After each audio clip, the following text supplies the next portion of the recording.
Political tensions have once again moved to the forefront of the national conversation after a retired military general publicly criticized former President Donald Trump in unusually blunt and forceful terms, reportedly describing his actions as a disgrace. The remark, which quickly spread across television panels, social media platforms, and online news feeds, ignited a fresh wave of debate about the relationship between civilian leadership and the military, the tone of modern political discourse, and the broader implications for the country's political climate.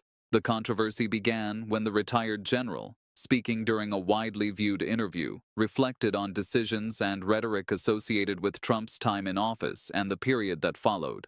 While former presidents are often subject to criticism from political opponents, direct and emotionally charged language from a high-ranking military figure carries a different kind of weight. The general's use of the word disgrace immediately became the focal point of headlines and commentary. Within hours, clips of the statement were circulating online, often stripped of longer context and presented as a defining moment in an ongoing public clash. Supporters of the general argue that retired military leaders, like any other citizens, have the right to express their views, particularly when they believe fundamental democratic principles or institutional norms are at stake. They contend that the armed forces swear an oath to the Constitution, not to any individual, and that speaking out can be framed as an extension of that commitment. Critics, however, view such comments as potentially blurring the traditionally careful line that separates the military establishment from partisan political disputes. Even in retirement, senior officers retain symbolic authority, and their words can be interpreted as reflective of broader institutional sentiment, whether that is their intent or not. As the clip continued to gain traction, online reactions intensified. Some commentators and social media users claimed that Trump broke down in response to the criticism, characterizing his reaction as emotional or defensive. These claims, however, require careful scrutiny. In the fast-moving world of digital media, narratives often take shape before full context is available. A brief video segment or a sharply worded post can be amplified thousands of times, creating the impression of a dramatic confrontation, even if the underlying exchange was more measured. To understand what truly transpired, it is essential to look beyond headlines and examine the full context of both the general's remarks and Trump's response. The general's criticism reportedly centered on concerns about leadership decisions and the broader tone of political engagement. Whether one agrees with his assessment or not, his words were delivered as part of a larger conversation about national unity, institutional stability, and the responsibilities of public figures. Trump's response, for his part, was consistent with the combative style that has defined much of his political career. He has frequently pushed back strongly against critics, often framing their comments as politically motivated attacks rather than good faith disagreements. In public statements and online posts, he rejected the general's characterization and defended his record, arguing that his policies strengthened national security and supported members of the military. The claim that Trump broke down appears to stem from interpretations of his tone and language rather than from any verified display of emotional distress. Political rhetoric in the current era often involves emphatic language, sharp rebuttals, and personal criticism. To some observers, a forceful defense can appear as a sign of agitation or vulnerability. To others, it is simply standard political counterpunching. Without clear evidence of unusual behavior, such characterizations remain subjective.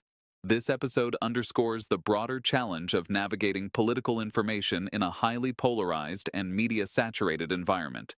Short video clips, selectively edited sound bites, and emotionally charged headlines can create powerful impressions that may not fully align with the complete record. As consumers of news, viewers are often confronted with a choice: accept the most dramatic framing or seek out additional sources to understand the nuances of what was said and why.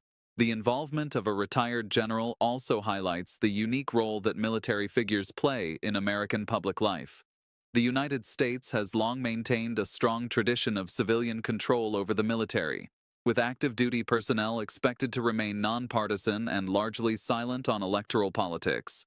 Retired officers, while no longer bound by the same restrictions, often exercise caution in public commentary to avoid perceptions that the armed forces are aligned with or against particular political leaders. When a former general speaks out in stark terms, it can resonate deeply with segments of the public who view the military as one of the nation's most trusted institutions. Polling over the years has frequently shown higher levels of public confidence in the armed forces compared to other institutions.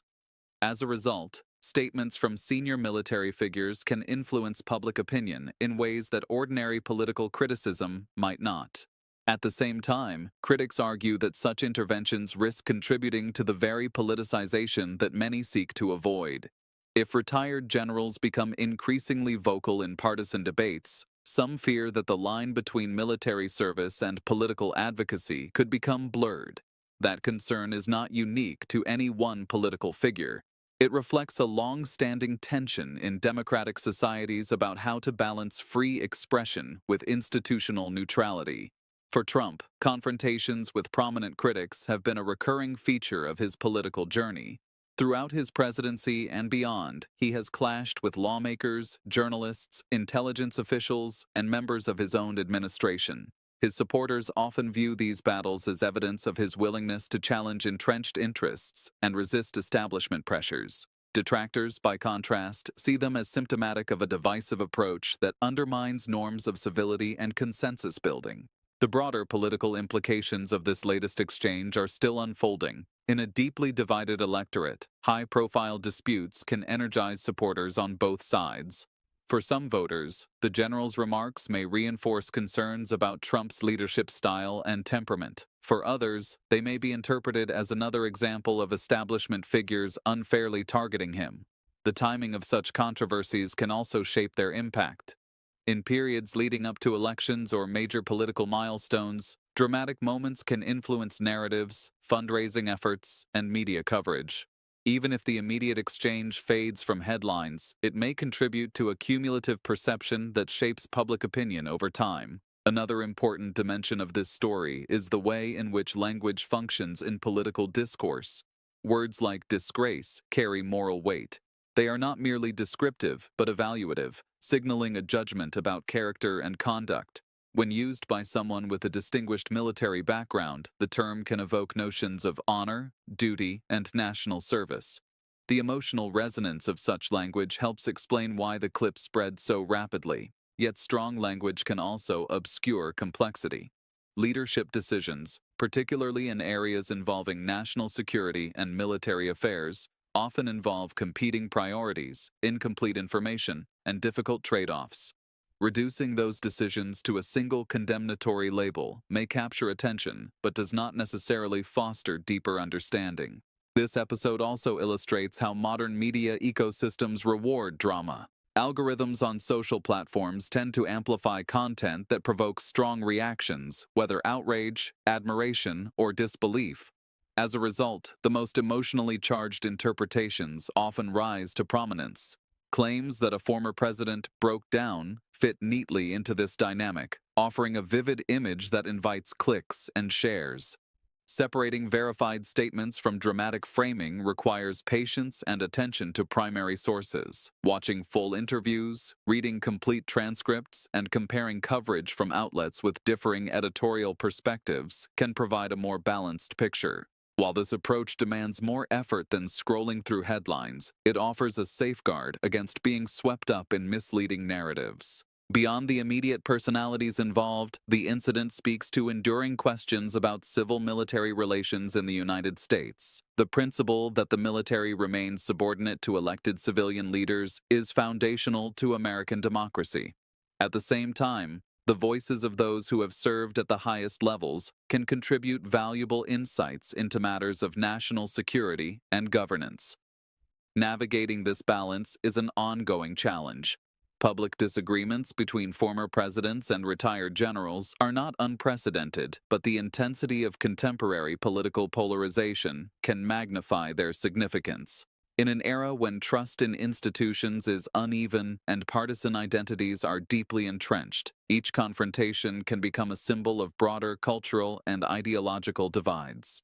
Ultimately, Whether this moment represents a turning point or simply another chapter in a long-running public feud remains to be seen. Political life in recent years has been marked by cycles of controversy, reaction, and counter-reaction. What seems seismic in one news cycle can be overshadowed by the next. For viewers and voters, the key takeaway may lie less in the spectacle of the exchange and more in the underlying themes it reveals. The health of democratic discourse depends not only on the right to speak freely, but also on the willingness to engage thoughtfully and critically with information. Strong disagreements are inevitable in a pluralistic society. The manner in which those disagreements are expressed and interpreted, however, shapes the tone of public life.